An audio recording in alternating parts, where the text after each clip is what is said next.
சென்னையில் டீ விற்பனை அமோகம். புஸ்தகம் தொண்டாலே ரெண்டு பேரும் கை இப்படி புடிச்சிக்கிறாங்களா, சுத்தமா டீ ஊத்திடுறாங்க. அத எடுக்காம இருந்தாதான் பெஸ்ட் ஃப்ரெண்ட்ஷிப்பா.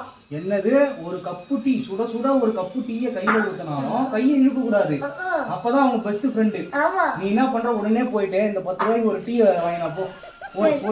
ஒரு சந்தியா, இன்னைக்கு இந்த டீயை கையில ஊத்தி மூவாத ஃப்ரெண்ட்ஷிப்பே ஃப்ரெண்ட்ஷிப் தான்னு நம்ம இன்னைக்கு நிரூபிக்கிறோம்.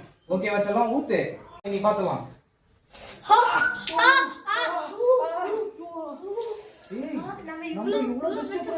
சூப்பர்ரா. அந்த அண்ணா எனக்கு இன்னொரு ஃப்ரெண்ட் இருக்கா, போய் ட்ரை பண்ணி பார்க்கறேன். போய் ட்ரை பண்றா. ஆமா, இந்த டீ சுடவே இல்லையே, நம்மளுக்கு எதுக்கு கொச்ச மாதிரி ஆக்ஷன் பண்ணோம்? இவன் என்ன பண்றான்னு போய் பார்ப்போம் வாங்க. ஏண்டா எங்களை இன்னமுமாடா நம்பிக்கிட்டு இருக்க? எங்க பேசிக்கிட்ட பார்த்தாவே உனக்கு தெரிய வேணாமா அவங்க தருவாங்களா தரமாட்டாங்களான்னு? இன்னும் பச்சை புள்ளையா இருக்கேடா. இங்க இருந்து கொண்டு வந்துட்டு டீ கடையில வாங்கினாலே, சே இவ்வளவு போய் நம்பி வந்து